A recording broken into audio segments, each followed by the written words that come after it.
So live look there over Hollywood, California. It's a nice evening here on the West Coast as the nationwide protests over George Floyd's murder continue. Joining me now to talk about the current situation is Brooke Rollins, Director of the Domestic Policy Council at the White House. Brooke, great to see you. Tough week, tough year, I guess. So lots to talk about. But I would just love your perspective on the what we're all talking about right now, the issues of policing and racial injustice and so on, and how you all see that coming from a policy perspective. Well, Steve, thank you. It's so good to be back on your show. And I don't know if you remember, but the last time we were together, I was previewing the State of the Union.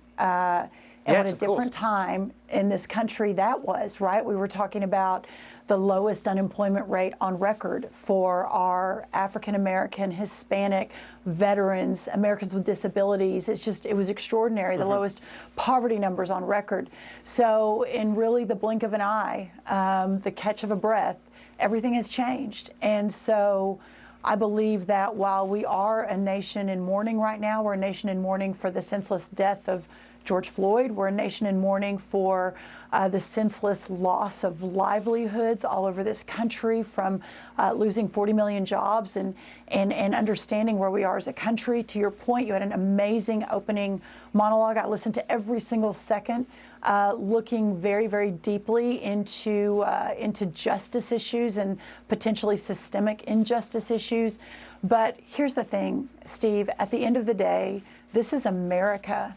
And we have been through difficult times before. We are a nation of doers and believers and dreamers. And we are a nation where if anyone tells us to step back, we step 3 feet forward. And from my perspective, being the domestic policy head of this White House under this president, our greatest days are yet to come. And the great American comeback has already begun. And we will defeat this as well. And so do you see anything coming up? You working on anything specifically to address the problems that have surfaced as a result of the focus on these issues in the last few days? Well, there's no doubt, everything is on the table at this White House. Working for this president, which I have now had the honor of doing for more than 2 years, first running the Office of American Innovation and recently taking on the Domestic Policy Council. We're here to solve the greatest problems that this country is facing right now. And right now, clearly, America is hurting and America is divided. And so safety and security first and foremost, but unity next and prosperity after that. We are renewing and restoring and rebuilding. So part of that is policing. And what should we do as a country, as a White House, as a blue state, as a red state, as a Democrat, as a Republican, as a Black American, as a Hispanic American, as a woman who has 4 children, as a mother? What do we do to come together, and how do we approach this problem? How do we bring together all sides of the table to figure out how we can move forward together? And I love, Steve, you mentioned all the things this president has done, especially for our most vulnerable communities. I mentioned the unemployment, I mentioned the poverty rates all plummeting under this president. But look at HBCUs, historically Black colleges and universities, the first president to permanently fund. Look at criminal justice reform, which you mentioned, the First Step Act, which began to correct decades of arguably over-incarceration, especially amongst our Black communities, that started with the 1994 crime bill under Bill Clinton and Joe Biden, and looking at the fight for school choice and real education, freedom, and opportunity for all Americans, but especially for those living in communities where their schools are not serving these kids. Opportunity zones, 9,000 opportunity zones that were created across this country.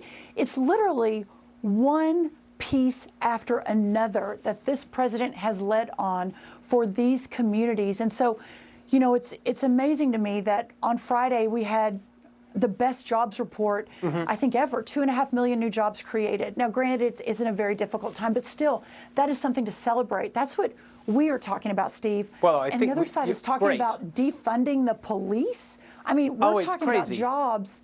It doesn't make any sense to me. So the opportunity is there, and it's ripe to unify and to get behind real change. I just want to get your reaction to one thing quickly, Brooke, which is that there have been people in the media who've suggested that you specifically and your team there, you don't have the best interests of President Trump's supporters at heart. What's your response to that? I'm really amazed. You know, I came to Washington 2 years ago. I never expected to leave my home state of Texas, leave the conservative think tank that I had led for more than 15 years, where we had fought for lower taxes, less government, regulatory reform, tort reform, education freedom, rolling back regulations on our energy industry to create the greatest energy revolution, which wasn't about the fossil fuel business owners. It was about creating an energy renaissance where you can lift all people. I'm sorry, Brooke, because we don't have too much time.